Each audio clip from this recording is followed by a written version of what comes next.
Seja bem-vindo! Seja bem-vindo, pessoal! Nós estamos de volta! Graças a Deus! Tiramos férias, mas Umas pequenas férias. voltamos, porque a gente não consegue ficar longe de vocês. Não. É impossível ficar longe de A vocês. gente tava com saudade.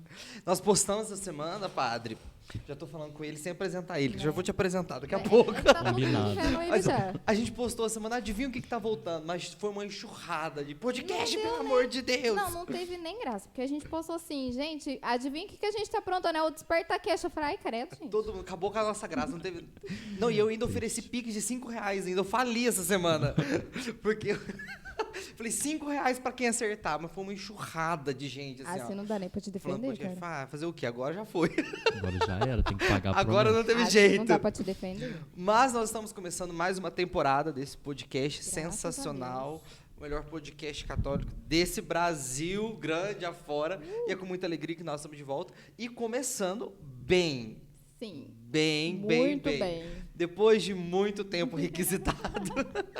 Nós Depois de estamos aqui muitas com requisitações. ele, nasceu em Muzambinho, foi ordenado padre recentemente, quase vem aqui como diácono, Foi por pouco. por Foi isso pouco, aqui. mas Deus queria que ele viesse como padre para Sim. contar muita coisa boa. Então, apresentamos para vocês, voltando à nova temporada do Desperta Cash, Padre Luiz Fernando. Seja bem-vindo, Sim. padre. Boa noite, Seja Gabriel. Boa noite. Pamela. Tá de noite mesmo, Tá de né? noite. tá de noite. Vai estar de noite. Vai tá de noite, E sem para todo mundo problema. que nos está acompanhando aí, boa noite, sejam bem-vindos. Que bom, que alegria estar aqui com vocês, conversando um pouquinho sobre vocação, sobre fé, sobre religião. Que bom, obrigado pelo convite. E é isso. Eu quero começar perguntando, Ih, porque hoje eu lá fiquei vem. pensando, falei, gente, o que eu vou perguntar pro padre, né? Ai, ai, ai. Você pergunta pra um padre. Falei, que Pergunta isso- pra um padre. Então, eu pensei, eu falei, eu quero começar uma coisa que me chamou muita atenção e foi muito emocionante. Vou começar falando da sua ordenação presbiteral, sim. claro, que foi lindo para mim, mas especialmente pelo lema da sua ordenação.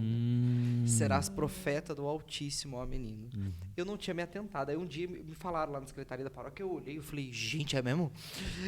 E é um tema fortíssimo. Digo assim, que das ordenações que presenciei, para mim foi um dos mais fortes que eu vi.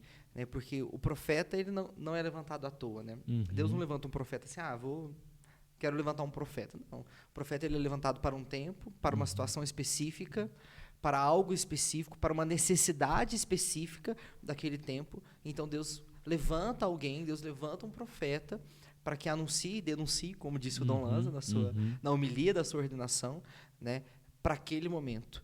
E isso me chamou muita atenção, porque eu consegui olhar para a sua vida e dizer, de fato, o padre foi levantado para um tempo, para algo. Né? Deus tem algo para a vida dele, apesar da pouca idade, olhar para a sua vida e entender que Deus tem algo grandioso para a sua vida como profeta. Como que você chegou nesse lema? Como que foi tudo isso? Porque realmente saiu da boca do bispo. É forte, é muito forte. Literalmente. Então, Gabriel, Pamela também, pessoal que acompanha a gente de casa agora, todo mundo que entra no seminário já entra mais ou menos com uma frase na cabeça que motivou muito. E eu chegou pro meio do seminário assim, eu não tinha uma frase que me motivava. Aí, o que eu mais gostei nos 9 anos foi, além do curso de filosofia, mais um pouquinho das reflexões das aulas de teologia. E um dia, numa aula de teologia, a gente estava estudando o profetismo e a gente estava fazendo a introdução ao livro dos profetas. E aí o professor levou um texto traduzido, acho que era italiano, e a gente leu falando sobre o profeta e falando um pouquinho sobre a missão de cada profeta. E todos os profetas terminavam sempre com ou uma perseguição ou uma rejeição. Por quê? Porque falaram alguma coisa que geralmente não agradava, justamente por isso que você estava falando, Gabriel. Porque ele é levantado por um tempo específico, por uma situação específica, por um povo específico, por um problema específico. E aí eu peguei e comecei a colocar aquilo na minha cabeça. Eu vou falar alguma coisa relacionado a profeta. Porque na minha vocação eu sinto que uma das coisas que Deus me deu como dom, e eu não estou falando por mim, eu falo porque as pessoas falaram e eu acreditei, foi a capacidade de, em algumas situações, falar, não bem, mas falar alguma coisa que sirva muito. Que precisava ser dito Que precisava naquele ser momento. dito. E eu peguei e falei assim, gente, tanta gente me fala isso, então talvez isso, e essa aula me tocou muito, talvez tenha a ver. E aí a gente tem uma oração que chama Laudes todos os dias, que é a oração da manhã, e lá nas Laudes, o finalzinho dela tem um cântico evangélico, que é o Evangelho de Lucas, o comecinho dele. Depois de uma parte que fala sobre seguir Jesus, o projeto dele, e aí fala, serás profeta do Altíssimo, ó menino. Eu falei, gente, eu rezo isso todo dia, eu acho que isso que é para mim então. Eu comecei a pensar e a rezar sobre isso. Serás profeta do Altíssimo, ó menino. E uma coisa que me causa muita preocupação é justamente a realidade que a gente vive hoje. Quando eu vou numa crisma, por exemplo, quando eu vou num grupo de jovens, quando eu vou num grupo de adolescentes, eu percebo que eles precisam de alguém que seja de pouca idade para falar para eles, na referência da idade deles, com uma linguagem que seja própria da idade deles. Eu falei, é isso então, se Deus está me chamando, eu quero ser um profeta, e não um profeta meu, mas um profeta que fale a palavra dele, mas eu quero continuar sendo menino sempre. Porque é tão bom ser menino, ser jovial, ter essa capacidade de errar, de falar e depois voltar atrás quando é o menino falando, que afinal de contas é o menino que Deus pega pela mão e leva para frente, que eu fiquei tocado com aquilo, quis colocar e não esperava que realmente o bispo tivesse aquele tino para falar aquelas palavras que eu gostei muito. Ele até brincou, mas que profeta que é esse aqui? Falando pro estagiário Richard. Aí o Richard falou, é João Batista, mas por que será que será que o Luiz quer dizer com isso? E ele falou muito bem, eu fiquei muito tocado com as palavras dele, e de fato foi para tentar ser um pouquinho de profeta na onde a gente vive, na realidade que a gente vive. Falei muito, intercala aí. Tá ótimo. Aproveitando essa deixa do profeta, né? O senhor acha que faltam profetas neste tempo? Olha, Gabriel, falta sim. Porque a religião, a fé nossa, principalmente a fé católica que nós acreditamos, que é a fé vinda dos apóstolos, ela é uma fé que não é tão doce quanto a gente pensa. Muitos irmãos nossos de evangélicos, protestantes, falam, a minha igreja ela é mais severa, a igreja católica é mais tranquila, é mais liberal. E na verdade é porque não conhece a fé. Na verdade é porque não conhece os mandamentos ali, parou na ideia de que a fé católica é apenas uma fé de ir à missa de vez em quando, de devoção, e esquecem essa parte importantíssima, que é esse compromisso fiel aos mandamentos, a entender o que o catecismo fala, a entender o que é a vocação mesmo na vida nossa. Então, falta quem fale. Me falta quem fale com doçura, com misericórdia, mas ao mesmo tempo com verdade. Eu tenho um padre amigo, que a gente se conhece só pela internet, e ele me fala de vez em quando assim, ele tem a minha idade. Eu falei, padre, aconteceu essa situação. Aí ele falou, você deveria ter falado isso. Eu falei, mas como que eu falo isso? Ele falou, não importa, o profeta só fala. O padre fala. O pai, ele não, para ajudar um filho, ele não tem dó de falar pro filho, não pode enfiar o dedinho na tomada. Mas tadinho, se ele quiser enfiar, deixa ele enfiar, né? Pelo contrário, o pai, ele tem essa capacidade, tem esse dever, mais do que capacidade, de mostrar para as pessoas o que é o caminho correto, mesmo que elas decidam não fazer depois. Exatamente. Mas elas precisam ser orientadas. Então, eu acho que falta muito profetismo, sim. Falta muita palavra direcionada, porque dizem e criticam muito também uma fé que seja pessoal. Mas a fé, ela nasce no sentido pessoal. Ela nasce no eu, no meu batismo, é claro, dentro da comunidade, dentro de uma vida eclesial, mas ela nasce falando o meu nome. Jesus chama os apóstolos pelo nome, chama as pessoas pelo nome.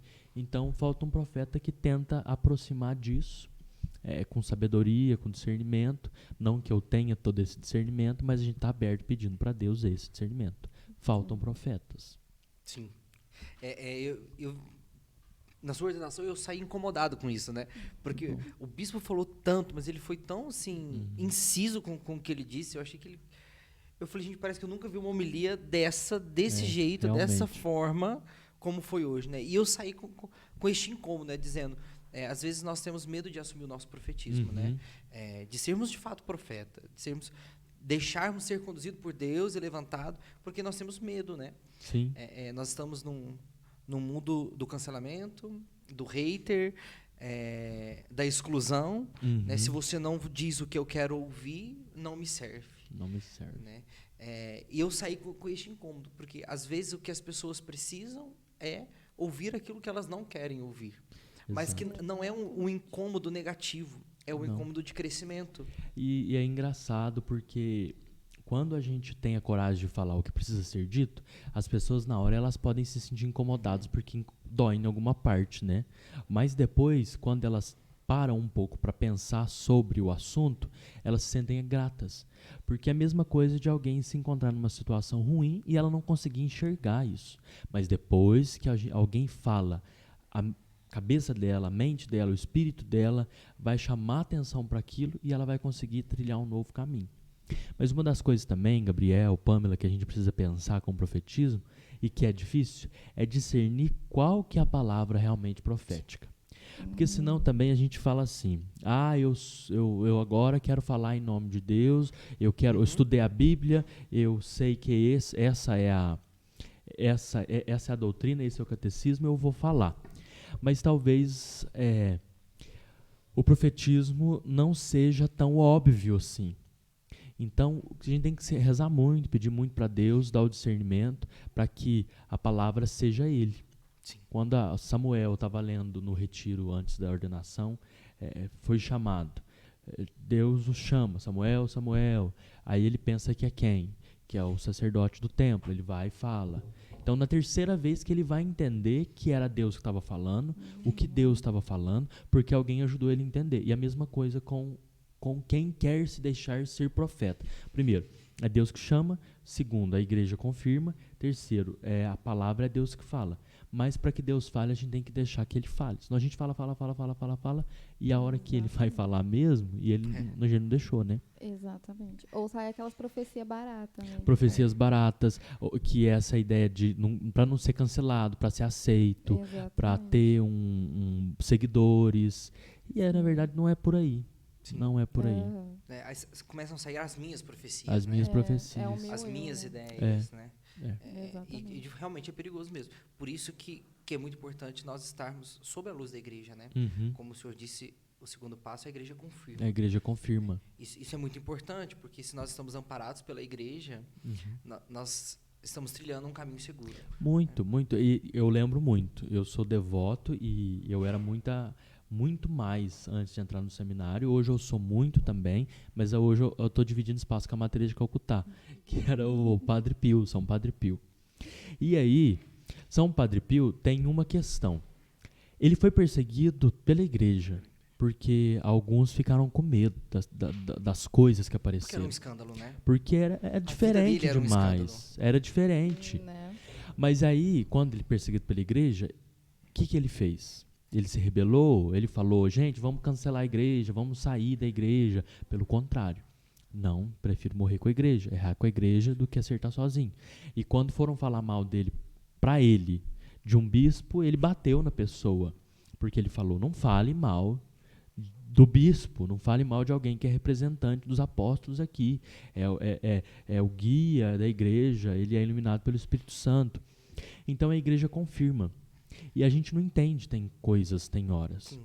Porque talvez o cuidado da igreja naquela situação ajudou a fazer com que a vida do Padre Pio não fosse levada por uma superstição. Sim.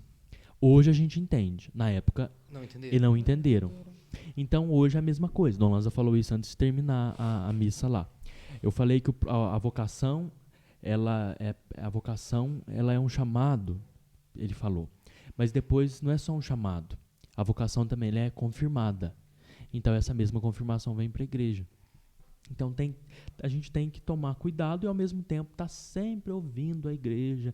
Porque, por exemplo, numa situação a gente quer uma coisa, mas aí algum representante da igreja fala não. A gente fica, meu Deus, estão barrando minha profecia, estão barrando o meu anúncio. Mas não. Uma coisa é fato. Quem está numa liderança vê mais do que quem está aqui. Eu vi uma imagem uma vez falando sobre conhecimento, mas se aplica à igreja também. Quem lê um livro vê até aqui. Quem lê 2 vê um pouco mais alto. Quem lê um tanto consegue enxergar um horizonte muito mais longe. É a mesma coisa. Um bispo, por exemplo, ele conhece as paróquias todas, ele conhece a realidade do Brasil, ele estava agora numa assembleia com os outros tantos bispos, conhece uma realidade muito maior, e a gente está vendo qual realidade? A nossa paróquia, a nossa comunidade, a nossa rua. Então a gente está vendo aqui, e ele já está vendo aqui. Então talvez nós não entendemos na hora, um profeta não entende na hora por que ele tem que falar aquilo, mas depois ele entende. Jonas, vai lá Jonas, fala em tal lugar, em Nínive. Ah, não vou. Vai, nem que você for dentro de uma baleia. E quando ele vai, ele não entende para que eu tenho que falar aquilo. Mas quando ele começa a andar na cidade, ele percebe que a palavra dele tem sentido, aí ele percebe, nossa, realmente precisava ser dito. Então, é essa confirmação mesmo pela igreja, essa docilidade e essa humildade de entender que às vezes não é bem a palavra que a gente fala. Por isso que tem que rezar muito, muito. E a profecia, ela sempre, por mais dura que ela seja, né, porque às vezes a gente fala, dá a impressão tipo assim, que toda profecia ela é dura, ela é crítica, né? Como o próprio Dom Lanza dizia, a denúncia sem o anúncio não é válido. Né? Eu vejo sim que toda profecia que de fato vem do coração de Deus, ela vem com amor. Vem com amor. Né? Ela é regada de amor, de caridade, né? Por mais dura que ela seja. Porque tem profecias que são duras mesmo, que de fato confrontam com a nossa vida e dizem, nossa, eu preciso mudar algumas coisas, né? Eu preciso melhorar, eu preciso buscar mais a Deus, eu preciso buscar mais uma vida reta, que de fato nos incomoda. Algumas profecias nos incomodam e vão nos incomodar, mas não é um incômodo de revolta, é um incômodo de amor. É um incômodo que gera bem. Mais uma vez falando, que uma vez conversando com esse padre amigo meu, ele me disse uma coisa. Falei, a pessoa tem a liberdade, é liberdade. Ele falou assim, não confunda liberdade com livre-arbítrio. Liberdade só em Deus e no caminho da verdade. Aí existe liberdade. Livre-arbítrio, sim, é dizer sim ou dizer não à graça de Deus. Ah, mas é a minha liberdade. Não, liberdade verdadeira só diante da verdade. Você tem o livre-arbítrio, que é falar não ou falar sim. Isso é livre-arbítrio. Agora, liberdade é diante da graça de Deus. E às vezes, a nossa liberdade é exercida mal porque a gente não entende qual que é a palavra. Ah, e tal coisa é pecado. Ah, mas e a minha liberdade? Não, a tua liberdade vivida dentro do mandamento, dentro da vontade de Deus, é fazer a vontade dele. É como um rio. A liberdade dele é percorrer aquele caminho, as margens dele. O livre-arbítrio seria a mesma coisa, a gente bater uma cavadeira ali e mudar o percurso do rio. Teve o livre-arbítrio de mudar o percurso do rio. Mas a liberdade dele é correr no caminho dele. Então a nossa vida é assim, e o profetismo e a profecia nos ajuda a viver a nossa liberdade. E o livre-arbítrio nosso tira a gente do nosso caminho de liberdade, que é o caminho de viver no caminho de Deus. Então são essas questões que não é uma vez, não são duas, não são três, só que a gente tem que bater na tecla, tem que falar, mas é um caminho para a vida, porque a conversão dura a vida toda, né? Sim, exatamente. E como foi a preparação para a sua ordenação? Assim, Olha, esse caminho. Claro, foi um caminho desde quando você se decidiu a entrar no seminário, todo um caminho. Mas os dias de preparação, porque foi bem recente, né? Nós estamos há 2 semanas, foi isso? Hoje é 30, alguma coisa, primeiro, alguma coisa. Faz uns 20 dias. E no começo, eu sempre pensei assim, eu vou deixar para organizar tudo quando for tudo aprovado, tudo certo, e não vou, porque eu já sou ansioso. Eu não vou ficar tendo muita ansiedade em cima disso. Aí deu certo, chegou 1 mês e meio antes, 2 meses, teve a reunião de aprovação. Essa reunião acontece com o conselho de presbíteros, que é o bispo, mais alguns padres que trabalham em lideranças na diocese, ou são padres mais velhos. E aí teve a reunião, teve a carta de aprovação, tudo bem, agora pode organizar tudo. Claro que a gente organiza um pouco antes mesmo, sem falar, né? E aí, quando chegou na semana mesmo, que eu fiquei bem apreensivo, e aí, graças a Deus, lá em Muzambinho tem o padre João Batista, o diácono Otávio, que é da minha turma também, e eles deram encaminhamento na maioria das coisas. E eu falei, padre, faça tudo como o senhor achar melhor, organize. E eu fiquei mais por conta de viver mesmo o momento. E aí eu estava vendo aquela apreensão de ganhar muita coisa. Essa muita coisa que eu falo é ganhar as casulas, ganhar paramentos, ver a minha mãe com meu pai muito ansiosos, porque os pais ficam ansiosos mais do que a gente fica até meio passado porque está vivendo tudo, e aí naquela experiência a adrenalina sobe e a gente fica meio assim. E aí foi uma delícia aquela preparação, as missas antes, a missa de ordenação, os primeiros dias, a primeira confissão, a primeira missa, a segunda missa que foi aqui na catedral até, eu lembro que eu fazia 3, 4 dias que eu não dormia bem, e agora que eu voltei a dormir bem, agora que esses dias nem eu costumo levantar às 6h30 por aí. Esses dias eu tô acordando 6h30, eu tô falando, mas eu vou ficar aqui um pouquinho para compensar os outros dias. Aí eu levanto 7h30, 8h, mas porque antes a ansiedade não deixava, mas era uma ansiedade muito boa, de saber que eu tenho essa vontade desde quando eu tinha ali meus 14 anos. E aí eu estudei 9 anos. E num dia, numa celebração, a minha vida mudou completamente. Porque aí a gente recebe a unção para fazer os sacramentos. É muito interessante como as pessoas enxergam essa missão da gente, costumam a ter a liberdade depois para falarem coisas assim que são muito íntimas delas.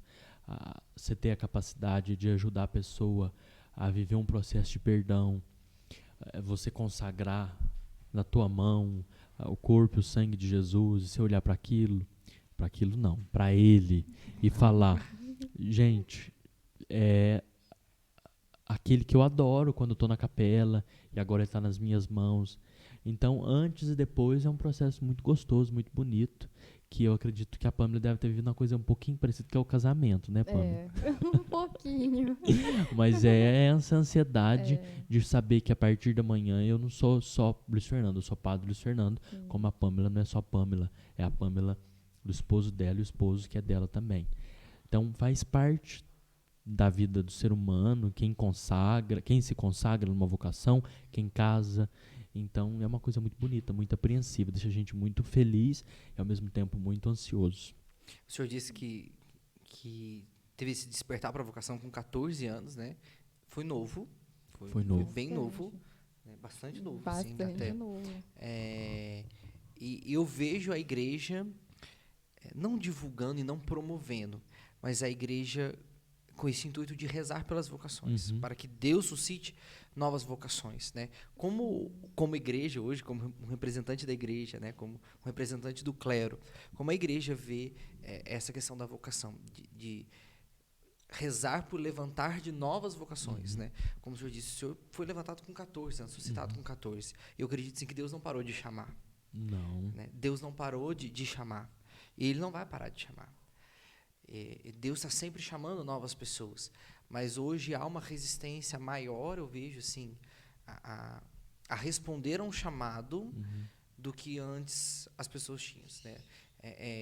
Eu vejo que as pessoas são muito mais assim, travadas. Tem né? tido muita vocação tardia também. Muita né? vocação tardia, Tardia. porque não consegue ouvir nessa idade. Exatamente. Porque Deus chama, sabe? É muito engraçado. Quando eu tinha uns 5 anos, mais ou menos, teve uma missão redentorista lá na minha cidade. Então foi quando teve um padre que ficou mais perto ali. E naquela semana eu ia na missãozinha, aí um padre perguntou, quem quer ser engenheiro? Quem quer trabalhar como motorista? Quem quer ser padre? Aí eu falei, vou levantar a mão para agradar o padre. Aí eu levantei a mão. Ele falou, mais um. Só que tinha um rapaz da minha comunidade que queria ser padre já fazia tempo, desde pequenininho. A família falava, nossa, ele quer ser padre. Então ele sempre foi visto como menino que ia ser padre. E aí eu falei, mas aí ele já vai ser, mas eu também vou falar que vou. Aí falei, passou. Depois, tinha um menino que queria ser padre na minha escola, eu fiquei pensando, e se foi isso? Falei um dia até para minha mãe, e aí passou de novo. Aí, em 2014, com 14 anos, em 2010, Eu lembro que eu fui numa missa que meu pai me chamou, falando assim, acordou e falou, Luiz Fernando, vamos à missa? Falei, vamos, pai. E eu não sabia que era domingo de Ramos, eu não tinha noção nenhuma de que dia que era. Eu ia à missa, mas eu era criança, eu era adolescente, mas tempo, gente. Hoje a gente é desligado, imagina aquela época. Aí eu peguei e fui na missa com ele, chegamos na missa, eu ouvi o padre animando a comunidade, domingo de Ramos, falando Osana Rei, Osana Rá. E aí eu tinha vontade de trabalhar com comunicação, ser radialista, trabalhar com televisão. Eu achava que eu queria ser cantor, mas eu não canto. Um detalhe importante. Aí eu peguei e falei assim, gente, é isso daí? Aí fui embora com aquilo. E aí, tô com mania de falar, e aí? Indo embora com aquilo, fiquei pensando. Um dia eu peguei a Bíblia, fui ler. Falei, meu Deus, eu não consigo, é muito ruim.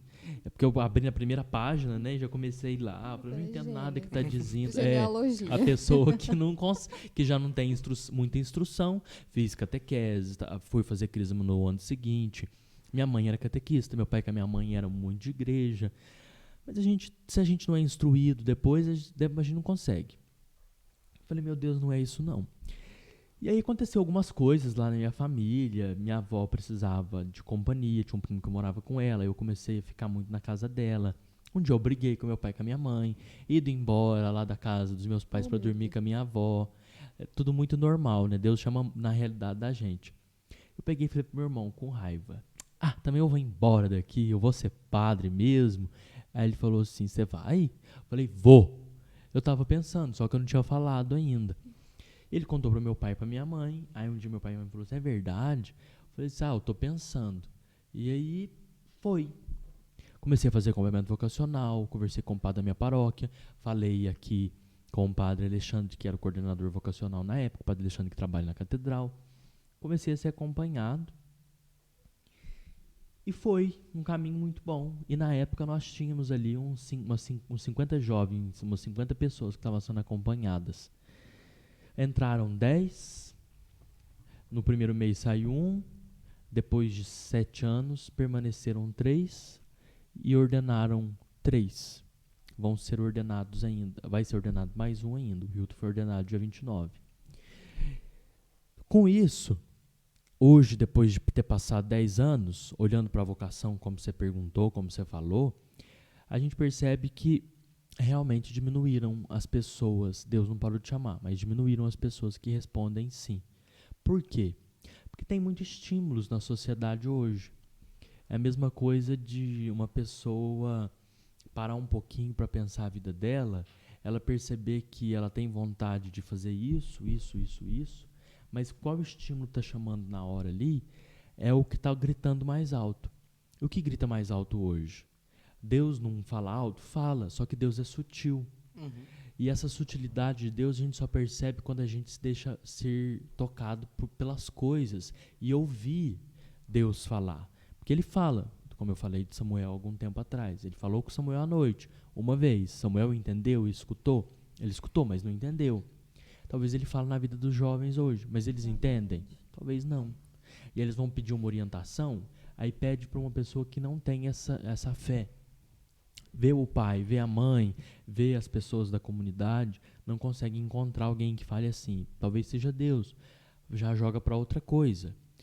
Porque a vocação também foi vista e tem sido vista agora como algo de fazer só pela comunidade, pelas pessoas. E não esse sentido de viver para Deus. Então já tira um pouco o foco ali. Tem muitos psicólogos. Então fala, você tem vontade de ajudar as pessoas, vai ser um psicólogo. Você tem vontade de falar bem para as pessoas, vai ser um palestrante. Vai fazer isso, vai fazer aquilo.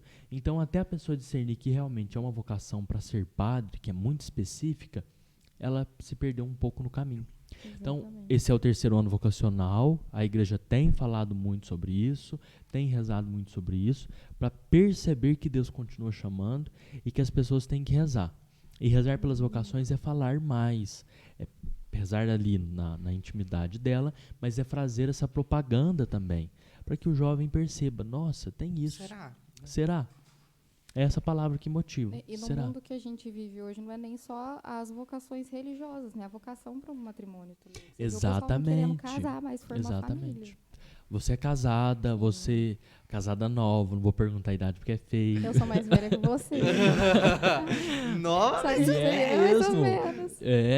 E parece mais nova, porque parece uma mocinha novinha. Graças a Deus. Genética. Obrigada, mãe. Mas as pessoas têm dificuldade de entender tudo como uma vocação, Sim. né? Então Deus chama para ser padre, mas as pessoas não percebem. Deus chama para o casamento, mas as pessoas não percebem. Porque pensam, vou perder minha vida. Casamento? Nossa, que é isso? filho. É filho, Deus. então. O que eu escuto, não gente, quero. você é doida. Casou nova. Casou nova. Tem gente que acha que eu sou nova, mas eu casei 2 vezes com eu e meu marido casamos 2 vezes, né? 3 se a gente contar o civil. Ela casou na igreja protestante. A né? gente casou na igreja protestante, que era onde a gente frequentava, na época que a gente se conheceu, e depois a gente casou na igreja católica, tem 3 anos, né? Então, tem gente que acha que a gente é doido de fazer isso. Fala, por que vocês não foram aproveitar a vida? E quando a gente casou, muita gente falava assim, é porque não arruma filho agora não, porque senão vocês vão acabar com a vida de vocês. E que não sei o que. Eu falei, gente, não é assim que funciona. Pelo Deus, contrário. ele nos chama ao casamento justamente para procriar. Então, a gente precisa fazer isso. Mas o pessoal, eles têm muito essa retenção. Eles falam assim, casar, mas o fulano separou. Eu falei, gente, tá que o fulano separou, mas é porque ele casou da maneira errada. Não Exatamente. É Ou viveu o casamento da maneira errada também, né? Eu acho que é até importante a gente falar disso um pouquinho, sabe? Vamos voltar pra Pamela aqui. Porque, Foca na Pamela. Foca. porque casamento é antes, durante, depois, durante a vida inteira. Exatamente. Mesma coisa padre. Mesma coisa qualquer vocação. E aí as pessoas pensam, eu quero casar, ou eu quero ser padre, imaginando a beleza da cerimônia, imaginando aquele conto de fadas, imaginando o padre com a mão postas, rezando uma missa. Mas a missa eu vou celebrar hoje 7 horas da noite. Mas celebro 7 horas da noite. Levantei de manhã, trabalhei na parte que eu trabalho aqui na diocese, dentro de um escritório, depois atendi algumas pessoas, depois teve um velório, que foi também... São coisas que ninguém percebe. E isso gera um cansaço, gera obrigação, gera essa disposição. A missa, que é a parte que a maioria das pessoas participam, que é a parte bonita, mais bela, assim, vai acontecer ali à noite. É o centro, mas vai acontecer à noite. Mesma coisa do casamento. A parte romântica, a parte linda ali, acontece como aparece nas novelas ou como aparece nos filmes. É um momento que você vai encontrar com o seu marido e vive um momento de união. Sim. Deu as mãos, passeou, comeu juntos, olhou nos olhos. Mas isso é uma fração do tempo. Exatamente. O dia a dia, ele é pesado, ele é deixar um pouco a própria vontade para fazer a vontade do outro, ou combinar as vontades, né? Saber, olha, aqui eu prefiro assim, o outro fala. Então vamos combinar. Como que a gente pode ir para poder ir na mesma frequência, para poder fazer a vontade dos dois, e dos dois encontrar uma vontade em comum. Então, você que está assistindo e sente a vocação para casar, para ser padre ou para viver uma outra vocação, não pode viver imaginando que você vai conseguir viver uma vida de núpcias para sempre, porque isso não é verdade. Não é verdade, Pamela? E assim, uma coisa que eu sempre falo para quem me pergunta, o primeiro ano do casamento foi o mais difícil para mim. Foi o mais difícil, porque é onde você tem que lidar com a realidade do outro, que tem uma criação diferente de você. E ainda mais que eu sou mineira, o meu marido é paranaense, eu morava lá em Curitiba, né? Então, eu conheci ele lá, a gente casou. Então, tem esse choque cultural também de estado que a gente tem aqui no Brasil. E foi o primeiro ano, foi o mais complicado. Não é cenográfico, é pra comer mesmo. O primeiro ano foi o mais difícil, a ponto dele olhar pra minha cara e falar assim, eu não consigo te fazer feliz, eu não sei como lidar com isso. A gente teve que sentar e conversar. Eu falei, não, peraí. A gente não casou para separar também. Então, o primeiro ano ele não é o mais fácil, gente. Não se iludam. O pessoal acha que a lua de mel para sempre não é o mais fácil, tá? Sinto. Assim como para um padre é tudo novo. É tudo Exatamente. novo. Como num casamento. São dificuldades, né? Tipo, que você vai Diferentes, lidar ali, né? e aí às vezes vai falar assim, mas não era isso aqui que eu esperava, não. É exatamente isso, Pamela. Porque a gente idealiza. A gente acha que, por exemplo, vocês estão vendo agora a filmagem. Está acontecendo aqui. A transmissão. Mas atrás das câmeras tem uma outra realidade. Uma realidade de preparação, uma realidade de esforço, uma realidade que exige trabalho. Mesma coisa o casamento, mesma coisa o ser padre. Tem a parte que a gente vê na hora, que a gente acha linda, que a gente percebe, mas a realidade ela é mais do que aquilo que a gente está vendo. Muito maior, muito maior. Atender confissão, a pessoa vai se ajoelhar aqui, vai pedir perdão, vai ser um momento lindo da vida dela. Não, para ela é um momento doloroso de sentir a dor dela. Para a gente que está ouvindo também, é o momento da gente pensar assim, qual é a palavra melhor, como eu posso ajudá-la, Deus está perdoando, como essa pessoa vai conseguir aceitar esse perdão. Então, não é uma foto bonita com uma legenda bonita e com uma música motivacional que passa no TikTok, que passa no Instagram. A mesma coisa uma unção dos enfermos. Nosso padre está ali na hora, dando a unção para uma pessoa, que lindo, está assistindo uma pessoa. Não é lindo não, uma UTI é triste. Uma UTI não é um lugar gostoso de ir. Um casamento. É lindo a união, os dois bonitinhos caminhando junto, mas o trabalho durante o dia para manter um casamento, isso que você falou de lidar com culturas diferentes. Às vezes a crise de falar, vamos terminar com isso aqui, é melhor. Não, vamos tentar consertar isso aqui, vamos tentar ajustar isso daqui. Sim. Tudo isso é falar sobre vocação. Porque vocação é esforço. A comunidade desperta. Não é só os encontros, as palestras, o dia a dia, manter uma comunidade, manter o discernimento, manter as pessoas, a convivência entre os membros, a convivência para saber qual é a vontade de Deus, a figura da liderança, para ela ser uma liderança sadia, saudável, para ser como Jesus, né?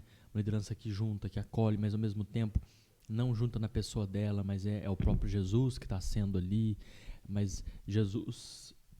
Ele está ali, a pessoa tem que se apagar para ele acender, para Jesus, que a Jesus acenda, né? É tudo um esforço contínuo, constante, que não é novela, não é filme. É vida real, né? É vida real. Esses dias para trás, meu sobrinho de 9 anos olhou para mim e falou, tio, você já fez Enem? Do nada. Eu olhei e falei, o quê? Você já fez Enem? Eu falei, já. Aí eu fiquei pensando, né? Eu falei, gente, 9 anos de idade, será que eu sabia que era Enem com 9 anos de idade? Aí ele falou assim, eu já sei o que eu vou ser. Eu falei, o que você vai ser, filho? Ele falou, começa com engenheiro. Eu falei, meu Deus do céu, o menino com 9 anos pensando em ser engenheiro. Eu falei, engenheiro, mas que engenheiro? Ele falou, engenheiro químico. Eu falei, você vai ser engenheiro químico? Ele falou, vou, só que eu não vou trabalhar pros outros, não. Eu vou ter a minha empresa. Chama Química Star. Olha... E eu vou ter um sócio, já combinei com meu amigo. Eu falei, gente, 9 anos de idade. Eu olhava e não sabia se eu ria, se eu chorava, o que eu fazia. E depois eu fiquei pensando, né? Eu falei, uma criança de 9 anos já é bombardeada de responsabilidades e compromisso. E aquilo que o senhor dizia, muitas vezes inibida até mesmo de conseguir ouvir alguma coisa de Deus, porque já tem que ouvir tanta coisa. Eu falei, 9 anos o menino falando para mim que é ser engenheiro. E isso não é bom em abrir como empresa. A gente pensa, porque a gente fala assim, nossa, ele é inteligente, é tudo, mas é precoce isso. Precoce. O povo brinca antigamente, mas eu lembro que uma vez eu não comi não, mas uma pessoa que tinha uma menininha amiga minha lá que tava comendo, que ia comer terra. Não comi não. Importante ressaltar. Isso antigamente, eu tenho que perguntar pra minha mãe que eu não me recordo. Quando a gente era criança, naquela época, tem pessoas que falam isso, a gente, uma idade dessa, estava comendo terra. Ou seja, a gente estava preocupado com coisa muito prática, experimentando uma realidade muito objetiva ali. E hoje, essas crianças, as pessoas são bombardeadas por essas coisas, que faz com que elas não encontrem a vocação delas de fato, porque elas vão seguindo outras coisas. Deus fala com a gente desde pequeno, fala sim, a gente pode ter ali. Tem até uma pessoa que queria ser padre, e ela queria desde pequenininha. Hoje ela é casada.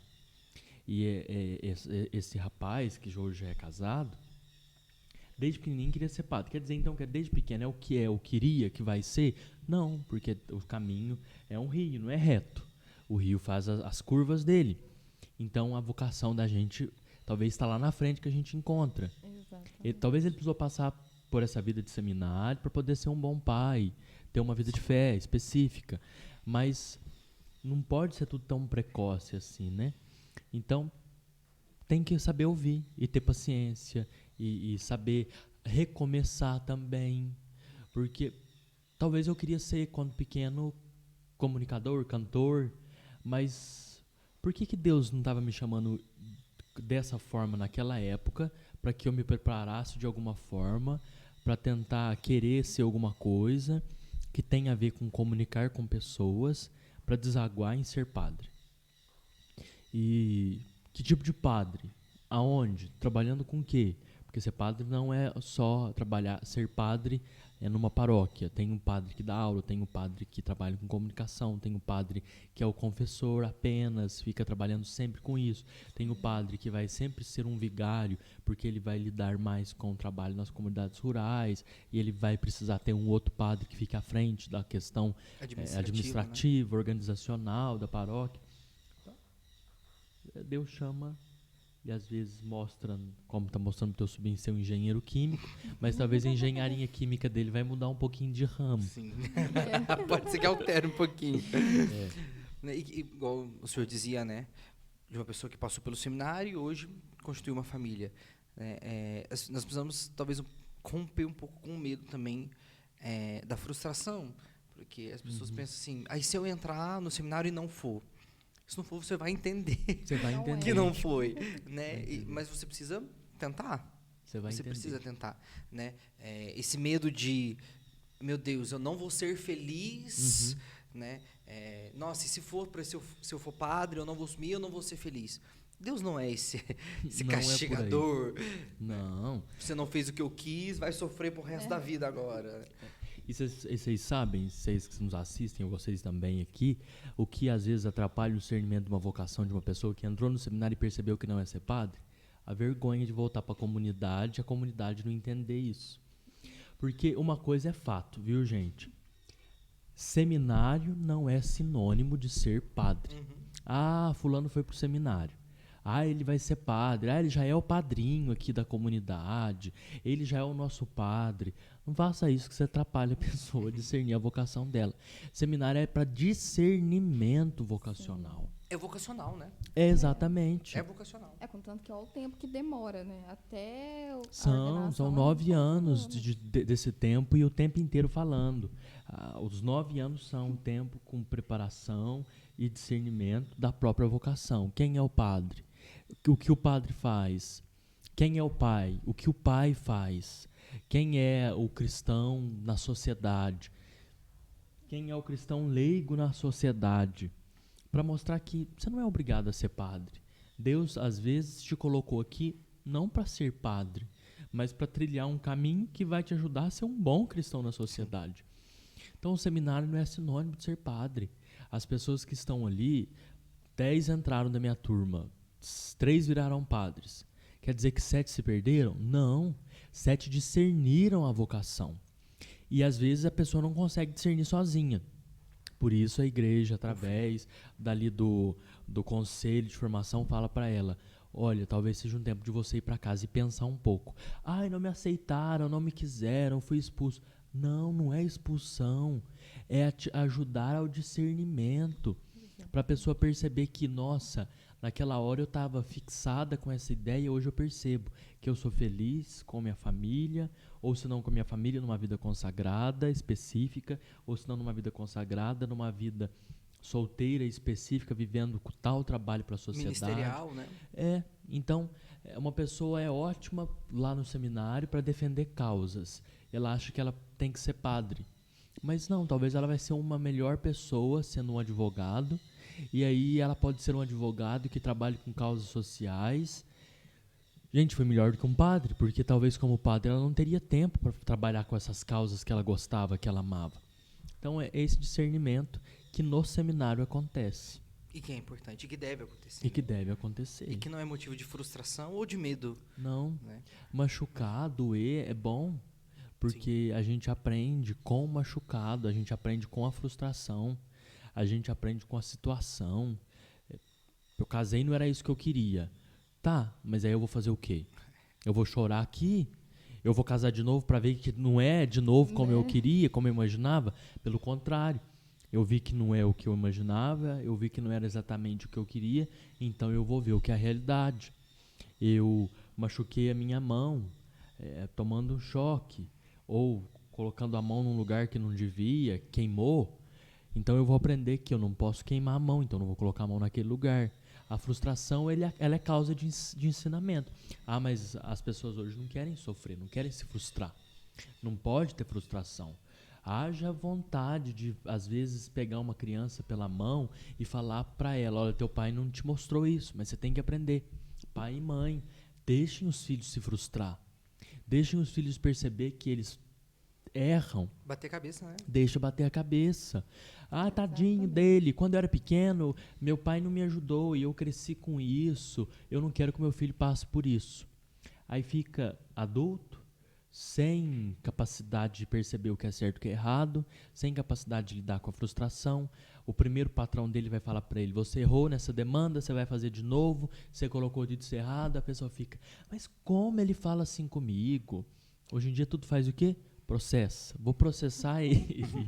Tem até um Ou vai bispo fazer que diz... textão no Facebook. Ou textão no Facebook, fazer uma rebelião. Eu tenho um bispo que falou isso esses dias, eu achei muito bonito, achei interessante. Hoje em dia, pecado não é pecado, é crime. Então, você vai falar de alguma coisa.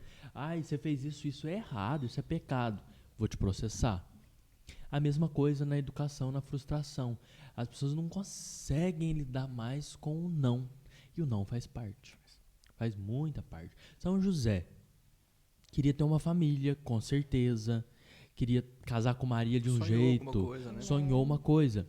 Aí aparece Deus em sonho para ele, através do anjo. Fala, é outra coisa.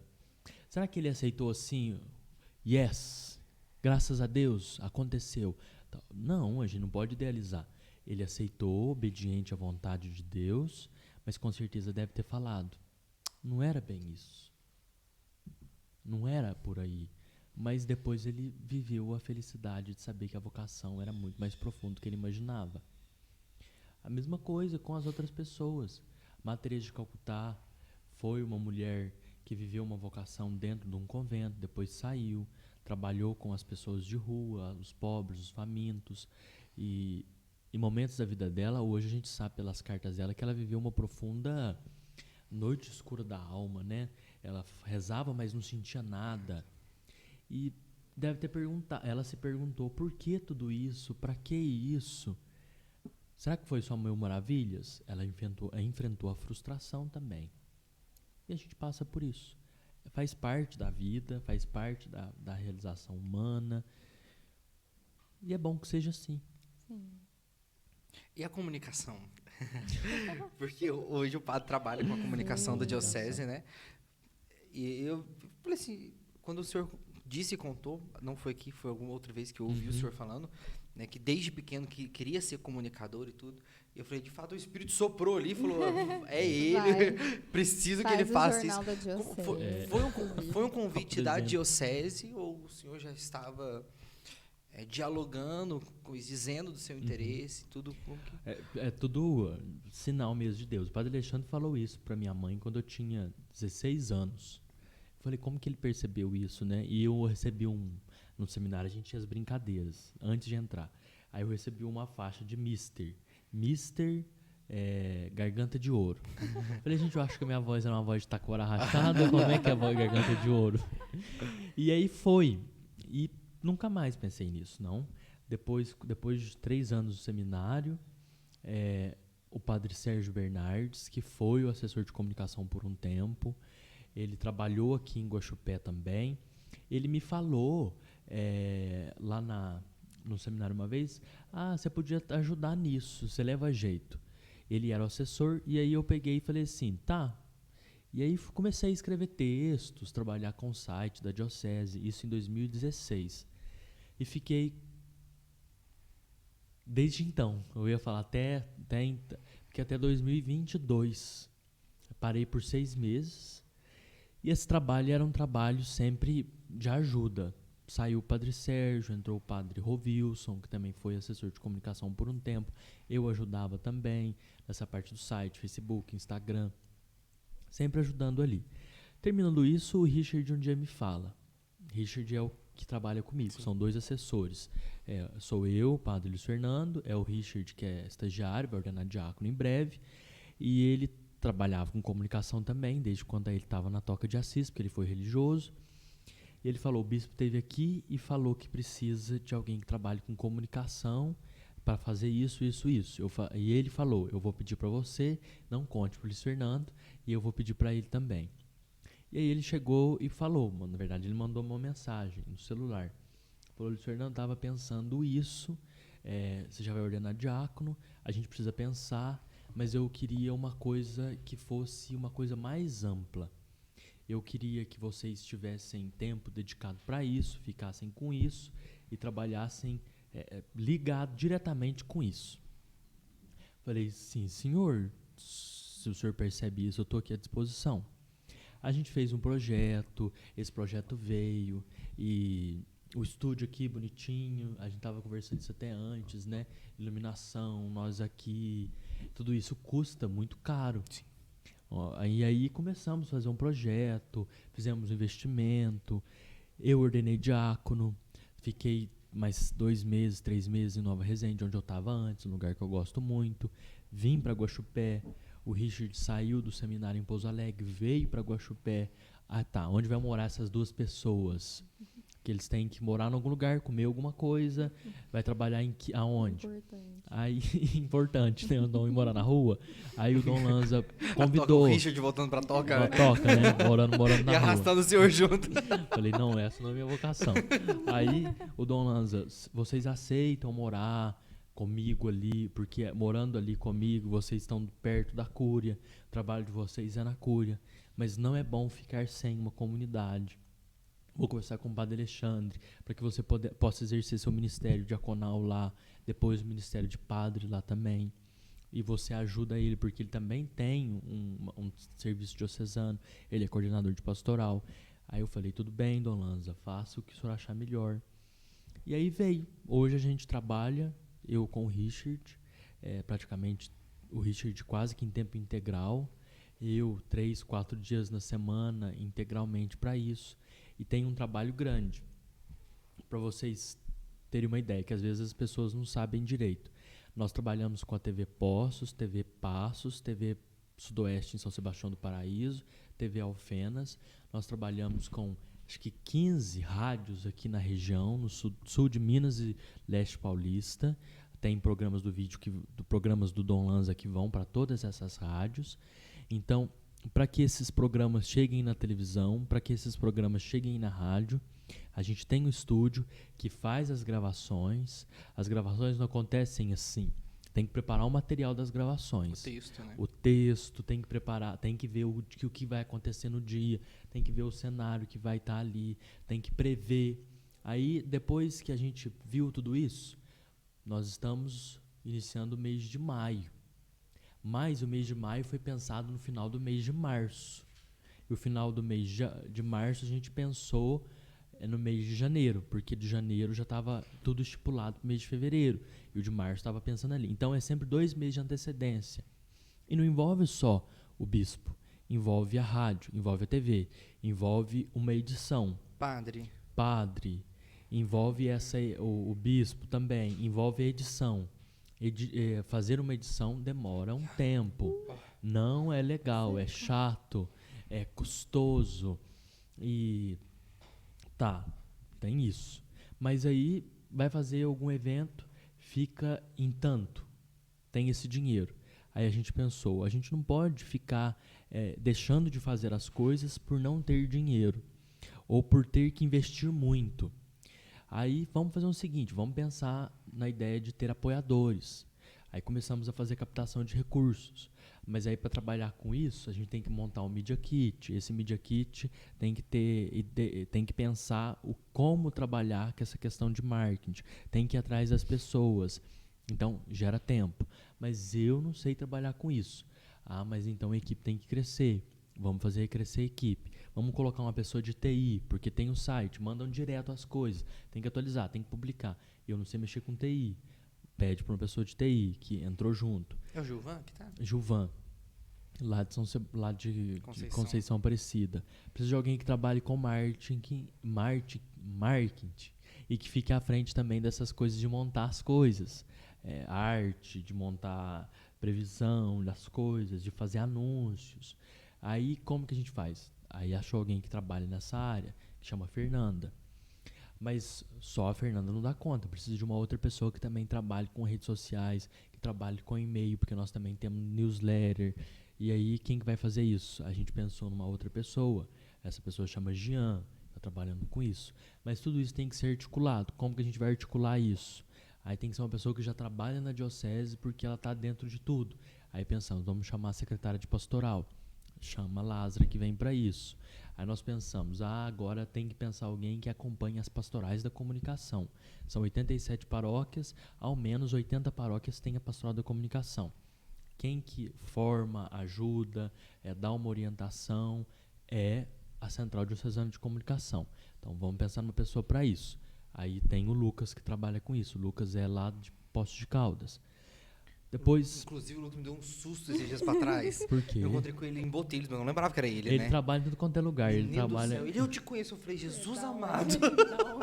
Tomei um susto. Nós estamos Se espalhados. ele for ver, Deus te abençoe, mamãe. Olha. O Lucas trabalha com isso. O Lucas também faz a apresentação de lives que a gente faz.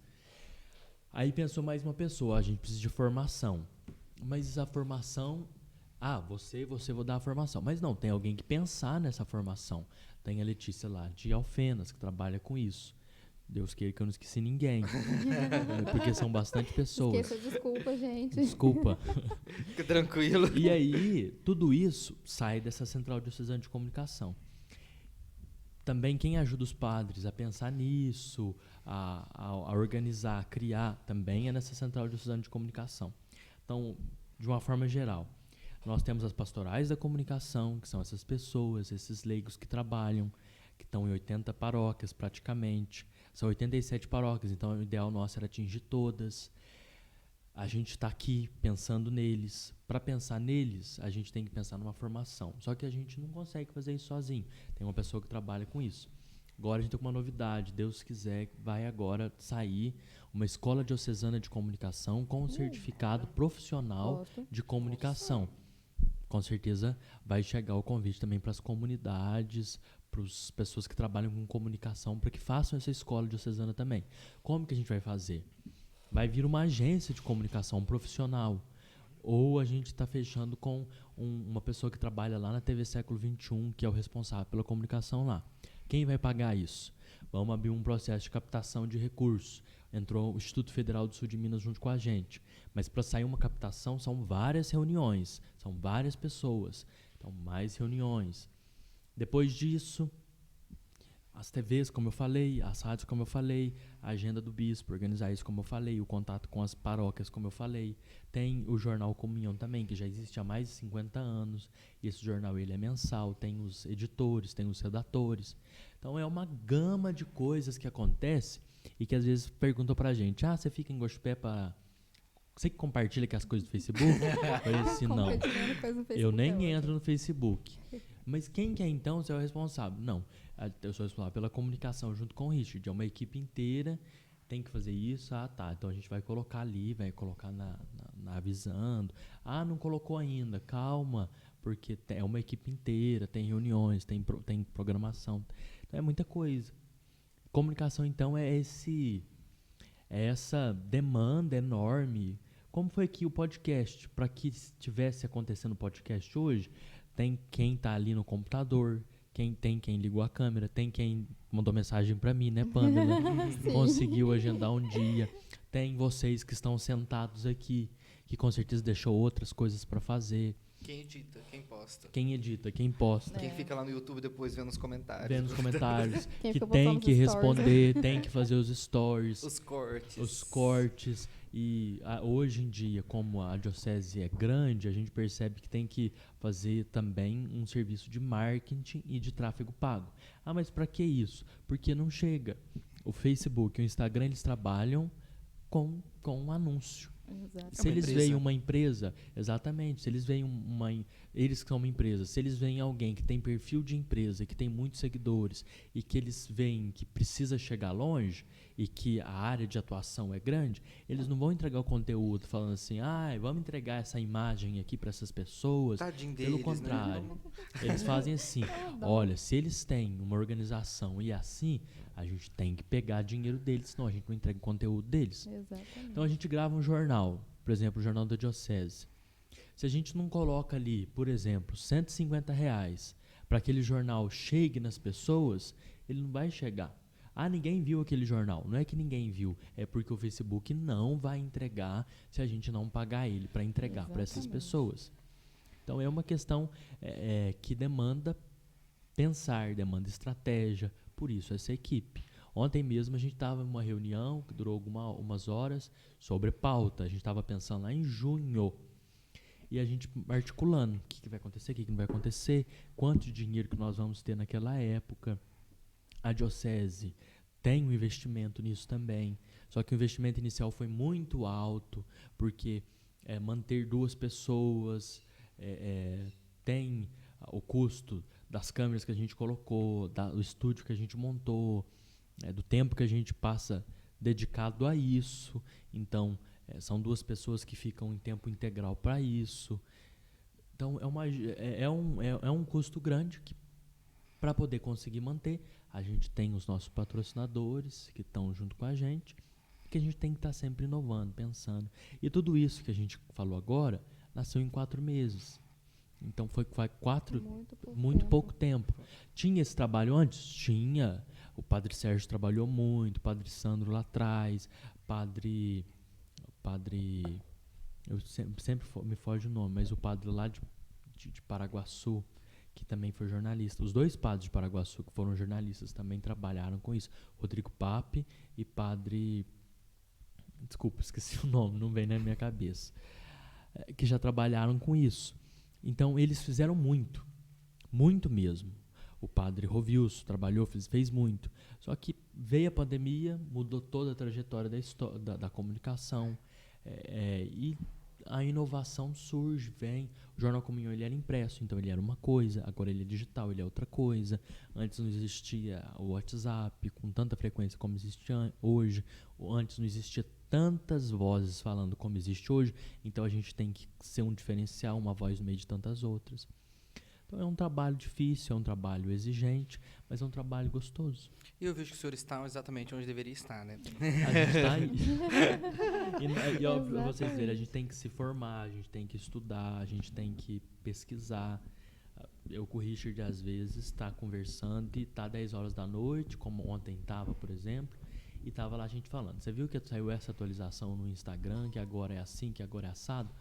Aí a gente fica, meu Deus, de noite. E aí, antes de dormir, eu falei pra ele, nossa, Richard, tem que pensar nisso aqui. Aí depois eu nem deixei responder e falei assim, vou dormir, falar com essa conversa. Mas é o tempo todo pensando, articulando, e não que a gente sabe. A gente tem que estar disposto a aprender. Sim. Tem que estar disposto a fazer. A gente erra. E aí o Dom Lanza, ele já tem 39 anos de padre, ele já tem uma idade 2 vezes, quase 3 vezes maior do que a minha. E ele é muito antenado. Tanto que muitas coisas saíram dele e foi insistência dele. O jornal que a gente faz, é o Dom Lanza falando, tem que ter o jornal. Espera um pouquinho. Não, faz sim. Vamos fazer o jornal. Essa questão de ter gente que está junto, não pensar só aqui, pensar mais longe, porque a gente às vezes pensa só aqui, Dom Lanza falando. Essa ideia de que 1, 2 pessoas não funcionam, tem que ter uma equipe. Essa equipe não pode ter 20, mas não pode ser só 5, Dom Lanza falando. Tem que ter pessoas que ficam por conta disso. As pessoas, não precisam pessoas por conta disso. Dá por picadinho de tempo você faz.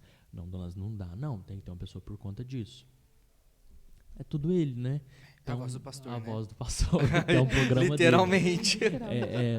Que vê mais longe. Mas como que ele entende isso? Porque ele vê mais longe e não é só curso. Na verdade, é experiência de vida que a gente vai aprendendo e vai passando. Isso vai passar. Daqui a alguns anos não sou eu mais. vão surgir novas pessoas. E tomaram que essas pessoas vão mais longe do que nós. Tomara que eles consigam enxergar mais, porque o mundo muda. Hoje eu percebo, a gente tem que estar no TikTok, mas como que a gente vai estar lá? Ainda não estamos, mas a gente está consolidando nossas presenças em outros lugares. E é tudo um desafio que tomara que outra pessoa que vier consiga fazer e seja uma diferença daqui a alguns anos.